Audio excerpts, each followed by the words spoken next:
எனக்கு அன்பானவர்களே, இந்த அருமையான இந்த காலை வேளையிலே மீண்டும் ஒரு விசையாய் உங்களை நான் இயேசு கிறிஸ்துவின் பெயரால் வாழ்த்துகிறேன். இப்பொழுது நாம் பார்க்க போகிற இறை வார்த்தை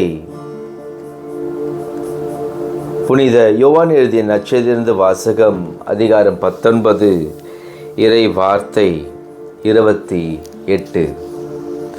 அதன் பின்பு எல்லாம் முடிந்தது என்று இயேசு அறிந்து இறை வார்த்தை நிறைவேறத்தக்கதாக தாகமாயிருக்கிறேன் என்றார். ஆண்டவர் சிலுவையிலே உதிர்த்த இந்த வார்த்தை தாகமாயிருக்கிறேன். அவர் தாகமாயிருக்கிறார்.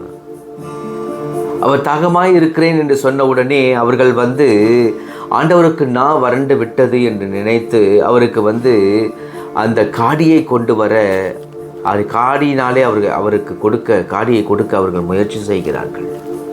ஆனால் அவர் தாகமாயிருக்கிறேன் என்று சொன்னது ஆன்ம தாகத்தை குறித்து அவர் சொன்னார். ஆன்ம தாகம். எனக்கு ஆன்மாக்கள் வேண்டும், எனக்கு ஆன்மாக்கள் வேண்டும், உன்னுடைய ஆன்மா எனக்கு வேண்டும், நீ தருவாயா? உன் ஆன்மாவை நீ எனக்கு தருவாயா என்று நான் தாகமாய் இருக்கிறேன். ஆண்டவர் தாகத்தை தீர்க்க வேண்டுமானால் நாம் எதை கொடுக்கணும்னா, அவருக்கு காடியை கொடுக்க கூடாது, அவருக்கு தண்ணியை கொடுக்க கூடாது. நம் ஆன்மாவை நாம் அவருக்கு அப்படியே ஈடாக நாம் கொடுக்க வேண்டும் என்று ஆண்டவர் விரும்புகிறார். எனக்கு பிரியமானவர்களே, ஆண்டவர் சிலுவையிலே உதிர்த்த 5வது வார்த்தை தான் இந்த தாகமாயிருக்கிறேன் என்கிற வார்த்தை. அவர், நான் சொன்னது போல, அவர் ஆன்ம தாகமுள்ளவராயிருக்கிறார். தாகமுள்ளவன் எவனும் என்னிடத்திலே வரட்டும். எவனெல்லாம் தாகமாய் இருக்கிறானோ அவனெல்லாம் என்னிடத்திலே வாருங்கள், உங்களை நான் இளைப்பாற்றுவேன். நான் தரும் தண்ணீர் ஜீவ ஊற்றுறது. என்னிடத்திலே நீர் பருகினால், நான் தருகிற நீரை நீர் பருகினால் உனக்கு தாகமே இராது என்று அவர் சொல்லுகிறார். தாகமே இராது என்று சொல்லுகிறார். ஜீவ ஊற்று அவரிடத்தில் இருக்கிறது. எனக்கு பிரியமானவர்களே, ஆண்டவர் தாகமாய் இருக்கிறேன் என்று சொன்னது நம் ஆன்மாவை குறித்து. அவர் தாகமுள்ளவராய் இருக்கிறார். தாமதிக்கிறேன் என்று அவர் ஒவ்வொரு நாளும் தாமதிப்பது நம் ஒவ்வொருவருடைய ஆன்ம ஈடேற்றத்திற்காக, நம் எல்லோரும் பரலோகம் போய் சேர வேண்டும் என்பதற்காக ஆண்டவர் தாகமுள்ளவராய் இருக்கிறார். இன்றளவும் அவர் தாகமுள்ளவராகவே இருக்கிறார். அவருடைய தாகத்தை யார் போக்க முடியும்? அவருடைய தாகத்தை யாரால் தீர்க்க முடியும்? நாம் தான் தீர்க்க முடியும். உனக்காக நான் சிலுவையில் மரித்தேனே, எனக்காக நீ என்ன செய்தாய்? நாம் ஆலயத்திலே பாடுகிறோம் அல்லவா, பாடி இருக்கிறோம் அல்லவா, பாட போகிறோம் அல்லவா? இன்னும் நாளை நாம் அதை பாடுவோம் அல்லவா? உனக்காக நான் மரித்தேனே, எனக்காக நீ என்ன செய்தாய் என்று அந்த பாடலை நாம் பாடுவோம் அல்லவா? நாம் என்ன செய்ய போகிறோம்? ஒவ்வொரு வருடமும் அந்த பாடலை பாடிவிட்டு ஆண்டவருடைய துக்கத்தை, ஐயோ ஆண்டவர் துக்கப்பட்டாரே, துயரப்பட்டாரே, எனக்காக வேதனைப்பட்டாரே, மரித்தாரே என்று சொல்லி ஒரு நிமிட நேரம் நாம் தியானித்து விட்டு போய்விட போகிறோமா?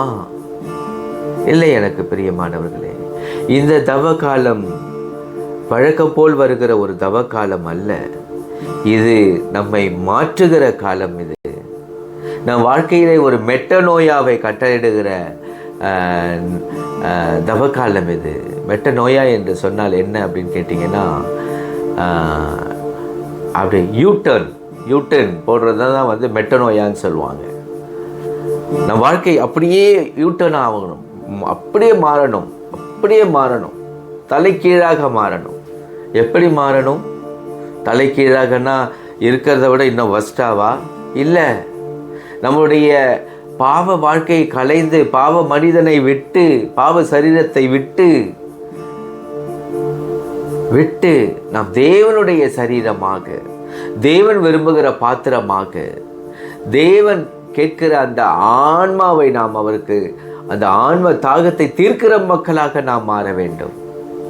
இந்த உலகத்திலே எனக்கென ஒரு சின்ன கூட்டத்தை நான் வைத்திருக்கிறேன், இவர்கள் என் துதியை சொல்லி வருவார்கள் என்று சொல்லி ஆண்டவர் அந்த சின்ன கூட்டத்தின் மேல் நம்பிக்கை வைத்திருக்கிறார். சின்ன கூட்டத்தை வச்சிருக்கிறாரா இந்த உலகத்தில்?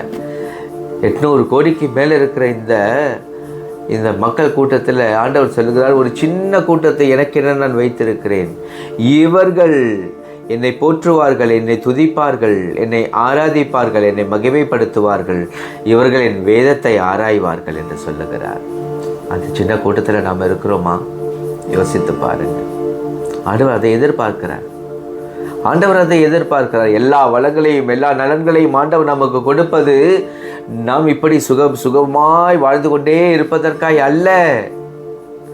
இல்லை பிரியமானவர்களே, நாம் அவரோடு ஒன்றித்திருக்க வேண்டும், அவரோடு வாழ வேண்டும், அவரோடு நாம் பரலோகத்திலே நித்தியமாய் அந்த கல்யாண விருந்திலே, ஆட்டுக்குட்டியானவருடைய கல்யாண விருந்திலே நாம் பங்கு கொள்ள வேண்டும் என்பது ஆண்டவருடைய விருப்பம். அதற்கு நாம் ஆயத்தமாக வேண்டும், தயாராக வேண்டும். ஆட்டுக்குட்டியானுடைய கல்யாண விருந்திலே பங்கு கொள்ள, அந்த மன விருந்திலே பங்கு கொள்ள நாம் தயாராகணும். இன்னும் எவ்வளோ நாளைக்கு இந்த உலகம்? கொஞ்ச நாளுங்க. இந்த உலகம் நெருப்பின் ஆக்கினைக்கு உட்படுத்தப்பட்டிருக்கிறது. இந்த உலகம் அழிந்து போகும், நெருப்பினால் அழிந்து போகும் இந்த உலகம். ஆனால் கேட்டுக்கொண்டிருக்கிற நீங்களோ, பேசிக்கொண்டிருக்கிற நானோ அழியப் போவதில்லை. நாம் அழிய மாட்டோம். ஏனெனில் நம்மை ஆண்டவர் அழிவுக்கு உள்ளவர்களாக அவர் படைக்கலை, நம்மை வாழ்வுக்குரியவர்களாய் அவர் படைத்திருக்கிறார். நாம் பரலோகத்தில் வாழ நாம் நியமிக்கப்பட்டிருக்கிறோம். அதை எடுத்துக்கொள்வதும் கைவிடுவதும் நம் கரத்தில் இருக்கிறது.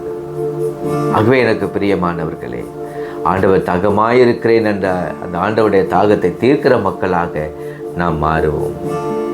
அன்பின் பரலோக பிதாவே, கோடி நன்றிகள் ஐயா.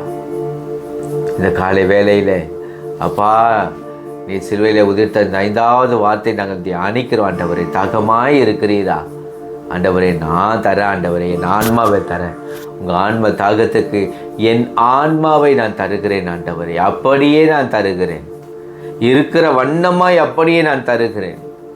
பூசி மொழிகை அல்ல, இருக்கிற வண்ணமாய் அப்படியே உங்கள் கைகளில் நான் தருகிறேன். ஏற்றுக்கொள்ளுங்கப்பா, என்னை ஏற்றுக்கொள்ளுங்க. என் ஆவி, ஆத்மா, சரீரத்தோடு என்னை நான் அப்படியே உங்கள் கையில் கொடுக்குறேன். ஏற்றுக்கொள்ளுங்க.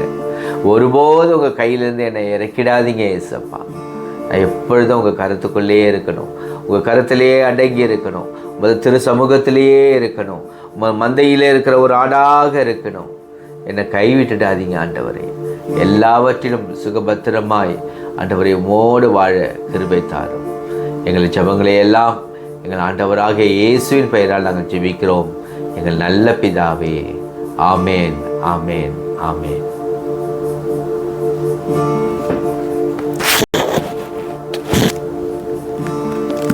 தேங்க்யூப்பா. இந்த காலை வேலை ஜெபத்துக்காக நன்றி.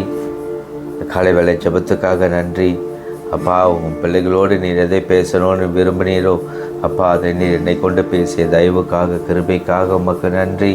என்னை ஒரு ஆசீர்வாத கால்வாயாக எடுத்து நீர் பயன்படுத்தியதற்காய் ஸ்தோத்திரம். ஆண்டவரே, உமக்கு கொடான கோடி நன்றி. வருகிற எல்லா துதிகன மகிமைகள் எல்லாவற்றையும் நான் ஒருவருக்கே செலுத்துகிறோம். ஆண்டவரே, நீங்கள் பெருகவும் நாங்கள் உம்மில் வளரவும் வேண்டும். இயேசு மூலம் ஜெபம் கேளும் பிதாவே. ஆமென்.